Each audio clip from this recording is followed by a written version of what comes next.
Moving on to the Planning Authority of Devonport City Council. Council acknowledge and pay respects to the Tasmanian Aboriginal community as the traditional and original owners and continuing custodians of this land. All persons in attendance are advised that it's council policy to record council meetings in accordance with council's digital recording policy. The recording of this meeting will be made available to the public on council's website for a minimum period of 6 months. And just a reminder that this meeting is being live streamed via YouTube. Do I have any apologies for the planning committee? I think everyone's here. Yes. All of that. Are there any declarations of interest in the item on this agenda? Yes, you do, Mayor.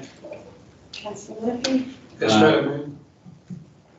Item 4.1, please. 4.1, thank you. And Councillor Alexio? Yes, Madam Mayor, item 4.1. Thank you both. Any others? No?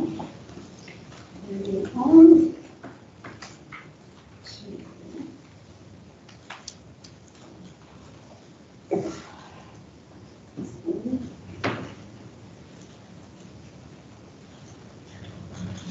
Moving on to item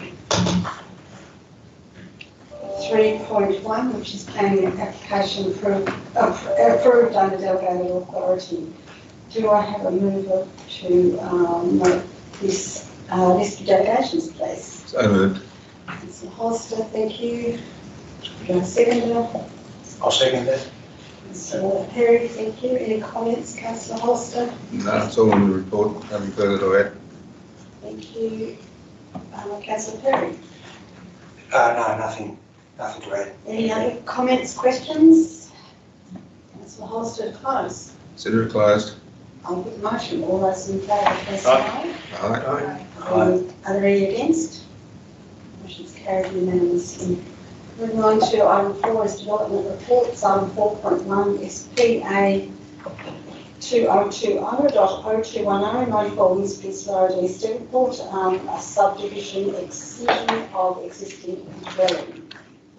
I have two, Councillor Alexia and Councillor Murphy have declared interest and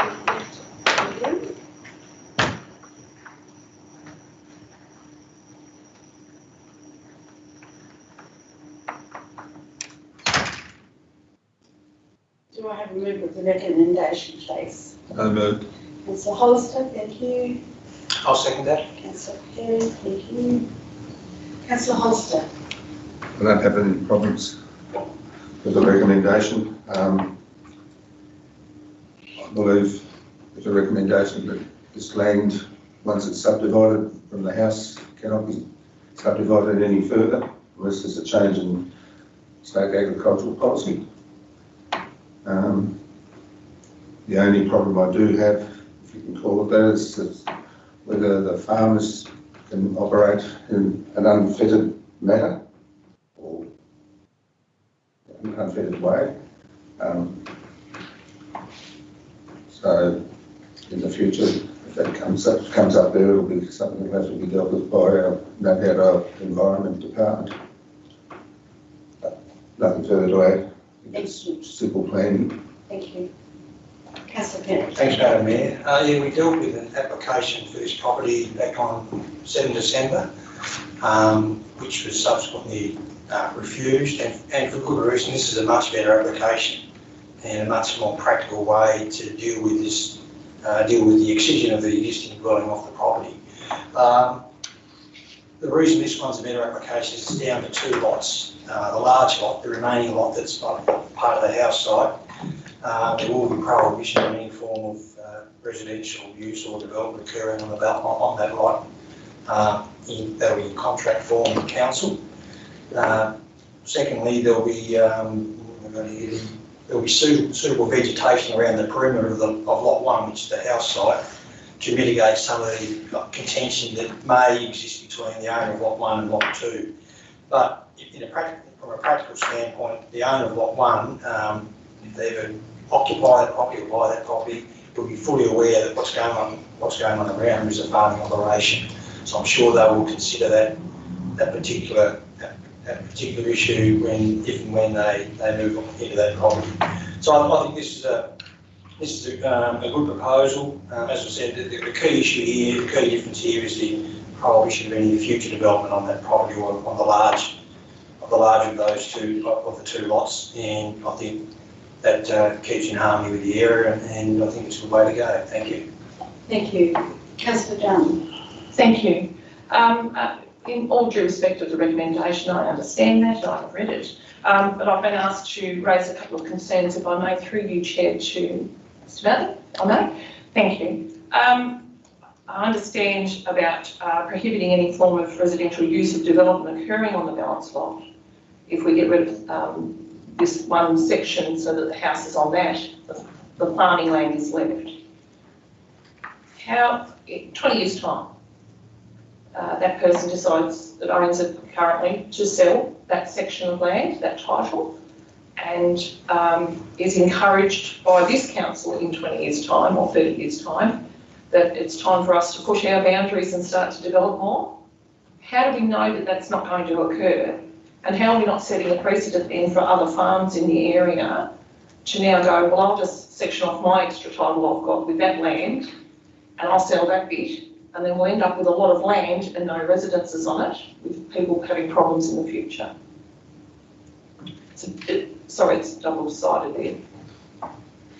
Yeah, through you, Madam Mayor. I'll certainly try to answer that question. I guess it's a hypothetical one for the future to consider. Yes. But certainly at the moment with this recommendation, there's the agreement for the Part 5 agreement, which is a legal agreement to go on that balance lot, which will prevent any future residential development occurring. So that's how it's going to stand for now. And if it gets revisited in the future, it's something we might have to look at, but certainly got to go through a legal process. So. Okay.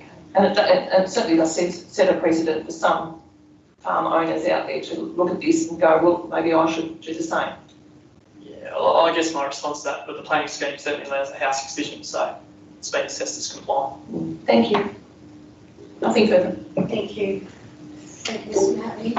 Any other comments, questions? Question. Councillor Holster, you have the floor to close. Just a question at this stage. Most councils probably don't realise that years ago we had to do some facilitating that the Omen factory and the Carrot factory, which virtually came about through probably the Environment Department accepting complaints from residents that were living close by. I think there was about 3 farms near the Omen factory that we facilitated, that I think Webster's or whoever it was at the time had to actually buy them. And there's been a lot of walls put up around the Carrot factory,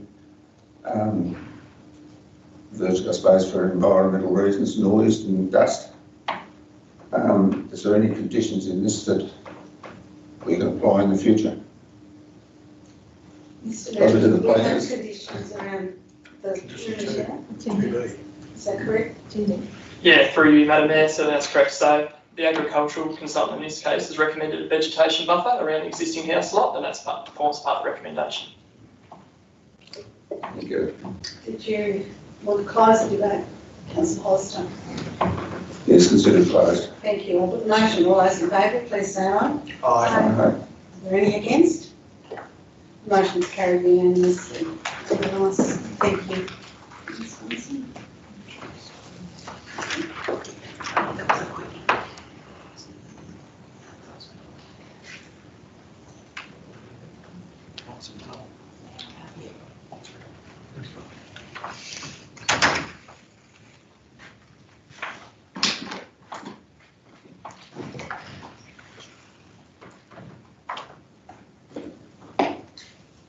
Thank you.